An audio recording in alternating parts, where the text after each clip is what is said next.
महाभारत के युद्ध का कारण क्या था? एक अद्वितीय कथा।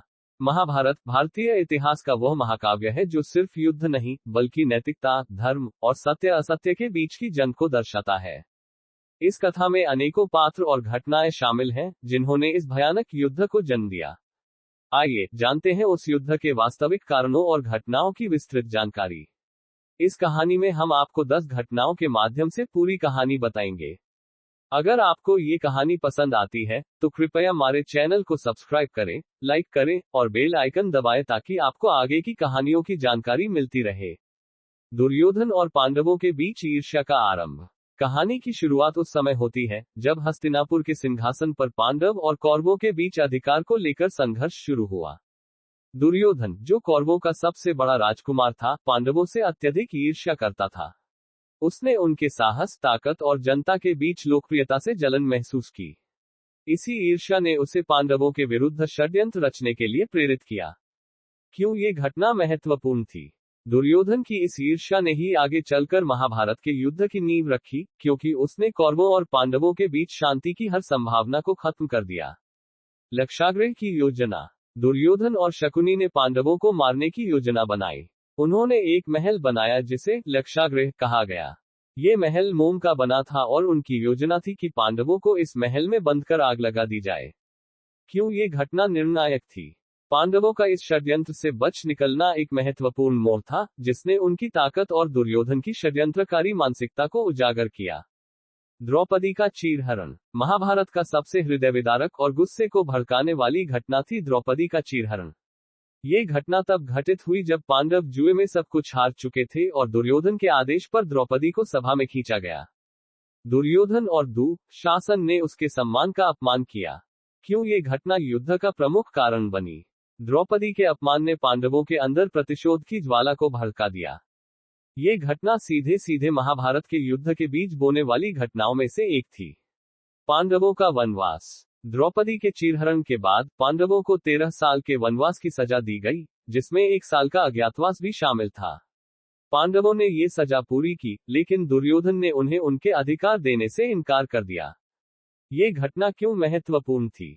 पांडवों का धैर्य, सहनशीलता और त्याग, बावजूद इसके कि उन्होंने वनवास की सजा पूरी कर ली थी, उन्हें युद्ध के लिए मानसिक और शारीरिक रूप से तैयार किया। श्री कृष्ण का शांति प्रस्ताव। पांडवों और कौरवों के बीच टकराव को खत्म करने के लिए श्री कृष्ण ने हस्तिनापुर जाकर शांति प्रस्ताव रखा। उन्होंने दुर्योधन से सिर्फ 5 गांव मांगे, लेकिन दुर्योधन ने यह प्रस्ताव ठुकरा दिया। क्यों ये घटना निर्णायक थी? दुर्योधन का श्री कृष्ण के शांति प्रस्ताव को ठुकराना ये सिद्ध करता है कि वह अहंकार और सत्ता के नशे में चूर हो चुका था। इस घटना ने युद्ध की संभावना को और पुख्ता किया। भीष्म पितामह का धर्म संकट। भीष्म पितामह, जो कौरवों के सेनापति बने, युद्ध की विभीषिका के बीच धर्म संकट में फंस गए। वह जानते थे कि कौरव अधर्म के मार्ग पर हैं, फिर भी अपने वचन के कारण उन्हें उनका साथ देना पड़ा। ये घटना क्यों महत्वपूर्ण थी? भीष्म का धर्म संकट ये दर्शाता है कि महाभारत सिर्फ भौतिक युद्ध नहीं था, बल्कि यह धर्म और अधर्म के बीच की एक जटिल लड़ाई थी। अर्जुन और श्री कृष्ण का संवाद। गीता उपदेश। महाभारत के युद्ध के शुरू होने से पहले अर्जुन को युद्ध करने में संकोच हुआ। उसे अपने ही रिश्तेदारों, गुरुओं और दोस्तों के खिलाफ लड़ना असंभव लगा। तब श्री कृष्ण ने अर्जुन को गीता का उपदेश दिया। क्यों ये घटना महाभारत की आत्मा है? गीता का उपदेश महाभारत का हृदय है।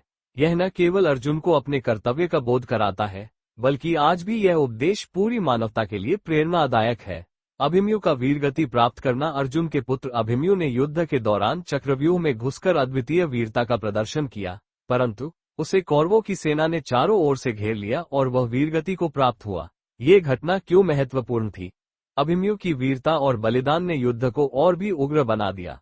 उसकी मृत्यु पांडवों के अंदर प्रतिशोध की ज्वाला को और भड़काने वाली साबित हुई।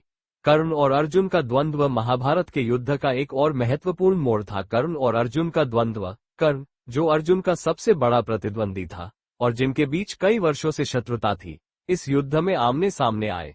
ये घटना क्यों महत्वपूर्ण थी? कर्ण और अर्जुन के इस महायुद्ध ने महाभारत के युद्ध का निर्णायक मोड़ तय किया। कर्ण की हार और मृत्यु ने कौरवों के पतन की शुरुआत कर दी। दुर्योधन का पतन और महाभारत का अंत। महाभारत के युद्ध का अंत दुर्योधन की हार और मृत्यु के साथ हुआ। भीम ने अपनी प्रतिज्ञा को पूरा करते हुए दुर्योधन की जंघा को तोड़कर उसे पराजित किया। ये घटना क्यों निर्णायक थी? दुर्योधन की हार के साथ महाभारत का युद्ध समाप्त हुआ, लेकिन इस युद्ध ने बहुत से प्रश्न और दुखद कहानियां पीछे छोड़ दी। निष्कर्ष और अंतिम घटना, महाभारत का युद्ध एक महान संघर्ष था, जो केवल सत्ता के लिए नहीं था, बल्कि सत्य, धर्म और कर्तव्य के बीच का संघर्ष था। ये कथा आज भी हमें जीवन के गूढ़ अर्थों और नैतिकताओं का पाठ पढ़ाती है। ध्यान दें, यदि आपको ये कहानी पसंद आई हो तो कृपया चैनल को सब्सक्राइब करें, लाइक करें और बेल आइकन को दबाएं ताकि आपको ऐसी ही रोचक कहानियां मिलती रहें। धन्यवाद।